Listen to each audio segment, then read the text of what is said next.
Good morning students. Today we are discussing our new topic, sports injuries. Sports injuries are those injuries which occurs during sports activities. Sports injuries ऐसी injuries होती हैं जो खेलों के दौरान लगती हैं, उनको हम स्पोर्ट्स इंजरीज बोलते हैं।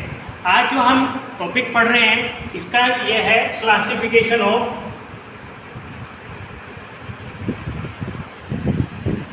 Sports injuries. जो स्पोर्ट्स इंजरीज हैं इनको बेसिकली हम दो कैटेगरीज में डिवाइड करते हैं। पहला है सॉफ्ट टिश्यू इंजरीज और दूसरा है hard tissue injuries. Soft tissue injuries जो है वो स्किन इंजरीज और मसल इंजरीज होती हैं, और हार्ड टिश्यू इंजरीज में जॉइंट इंजरीज और बोन इंजरीज होती हैं। तो सबसे पहले हम सॉफ्ट टिश्यू इंजरीज लेते हैं। सॉफ्ट टिश्यू इंजरीज में सबसे पहली जो है वो है स्किन इंजरीज। ऐसी इंजरीज जो हमारी स्किन में होती हैं उनको हम स्किन इंजरीज बोलते हैं। स्किन इंजरी में पहला है कॉन्ट्यूजन। कॉन्ट्यूजन का मतलब है कि जब कभी हमारी स्किन किसी हार्ड ऑब्जेक्ट से टकराती है, टकराने के बाद जो हमारे ब्लड वेसल्स होते हैं वो रैप्चर्ड हो जाते हैं और हमारी स्किन के नीचे ब्लड क्लॉट हो जाता है without disturbing the continuity of skin. इसमें हमारी स्किन की जो कंटिन्यूटी है वो डिस्टर्ब नहीं होती है और ब्लड जो है वो स्किन के नीचे क्लॉट हो जाता है। तो उस चोट को हम कॉन्ट्यूजन बोलते हैं और हिंदी में इसको बोलते हैं हम नील पड़ना। सेकंड है abrasion. Abrasion when our skin is rubbed against a hard surface. जब कभी हमारी स्किन किसी हार्ड सरफेस के अगेंस्ट रब कर जाती है और छिल जाती है तो उस कंडीशन को हम एब्रेशन बोलते हैं। थर्ड है laceration. It is a kind of wound which occurs due to a blunt object. Blunt object का मतलब है कि कभी भी जब हमारी स्किन में कोई घाव होता है किसी ब्लंट ऑब्जेक्ट की वजह से तो उसको हम लैसेरेशन बोलते हैं। इसके साथ ही है नेक्स्ट है इंसेशन। इंसेशन जो है लैसेरेशन की तरह ही एक तरह का घाव है, मगर ये जो है ये हमेशा शार्प ऑब्जेक्ट से होता है। लैसेरेशन ब्लंट ऑब्जेक्ट से होता है और इंसेशन शार्प ऑब्जेक्ट से होता है। इसके बाद है नेक्स्ट ब्लिस्टर्स।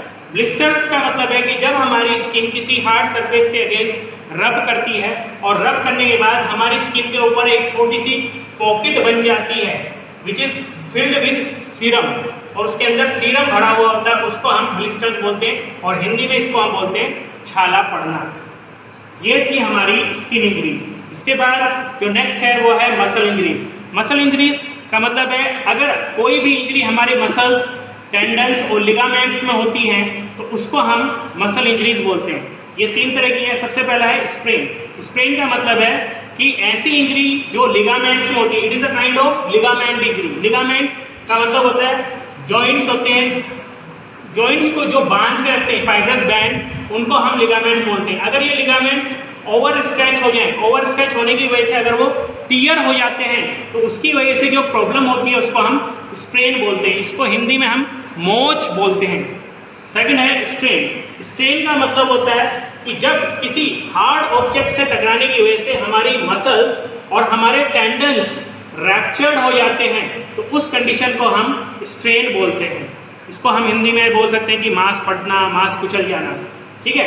टेंडन्स मैंने बताए थे कि ये हमारी स्किन है, ये हमारी मसल्स हैं और ये है टेंडन्स, ये है हमारी बोन। टेंडन्स का बेसिकली काम क्या होता है, ये फाइब्रस कोड होते हैं जो हमारी बोन को हमारी मसल्स के साथ अटैच करने में हमारी हेल्प करते हैं।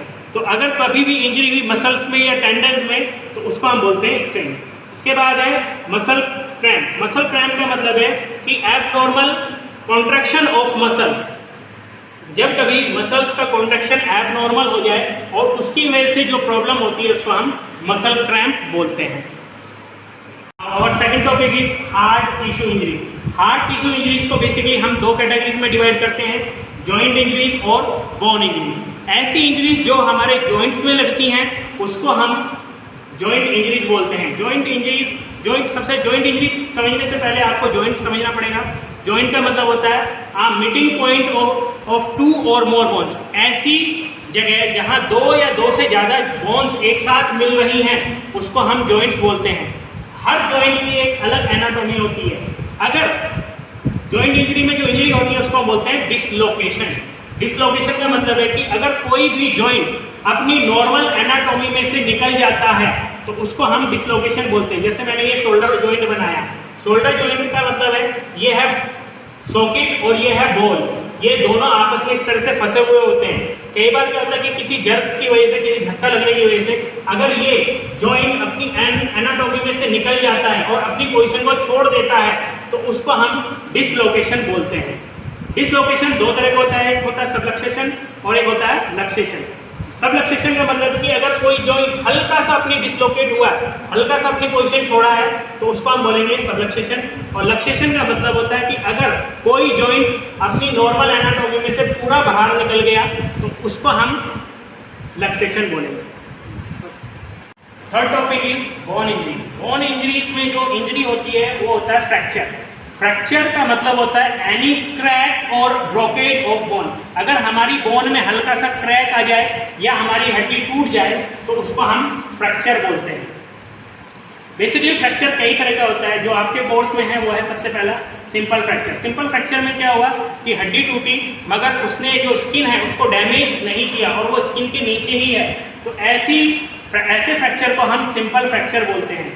दूसरा है कंपाउंड फ्रैक्चर। कंपाउंड फ्रैक्चर का मतलब यह है कि ऐसे में हड्डी टूटी और टूटने के बाद वो स्किन को फाड़ करके बाहर आ गई, स्किन को डैमेज करके जो बोन्स हैं वो बाहर आ जाती हैं, तो उसको हम कंपाउंड फ्रैक्चर बोलते हैं। कंपाउंड फ्रैक्चर बहुत ज़्यादा डेंजरस होता है क्योंकि इसमें इन्फेक्शन होने के चांसेस सबसे ज़्यादा होते हैं। थर्ड है green stick fracture. Green stick fracture जो है ये हमेशा जो बच्चे होते हैं, न्यूली बोर्न बेबीज होते हैं, उनकी बोन्स में होते हैं क्योंकि उनकी बोन्स बहुत ज़्यादा सॉफ्ट हो जाती हैं और अगर उनके ऊपर प्रेशर पड़ेगा तो बोन्स जो हैं वो इस तरह से बैंड हो जाती हैं, टूटती नहीं है, बैंड हो जाती हैं, तो इसी वजह से इनको हम ग्रीन स्टिक फ्रैक्चर बोलते हैं। चौथा है कम्युनिटेड फ्रैक्चर। कम्युनिटेड फ्रैक्चर का मतलब है कि अगर कोई भी हड्डी 3 या 3 से ज़्यादा पीसेस में टूटती है तो उसको हम कम्युनिटेड फ्रैक्चर बोलते हैं। पांचवा है स्ट्रेस फ्रैक्चर। स्ट्रेस फ्रैक्चर का मतलब है कि अगर किसी प्रेशर के नीचे हमारी बोन दब जाती है और दबने की वजह से अगर वो टूट जाती है तो उसकी वजह से हम उसको स्ट्रेस फ्रैक्चर बोलते हैं। ये दबाव की वजह से होता है ये फ्रैक्चर। नेक्स्ट है ट्रांसवर्स फ्रैक्चर। ट्रांसवर्स फ्रैक्चर का मतलब है कि अगर हमारी हड्डी 90 डिग्री के एंगल पर टूटती है, ये हमारी बोन है और ये अगर टूटी और 90 डिग्री एंगल पर टूटी दोनों बोन, ठीक है, राइट एंगल पे, तो इसको हम ट्रांसवर्स फ्रैक्चर बोलते हैं। सातवां है ऑब्लिक फ्रैक्चर। ऑब्लिक फ्रैक्चर में क्या होता है कि ये हमेशा जो हमारी बोन है वो डायगोनली टूटेगी इस तरह से, इसको हम ऑब्लिक फ्रैक्चर बोलते हैं।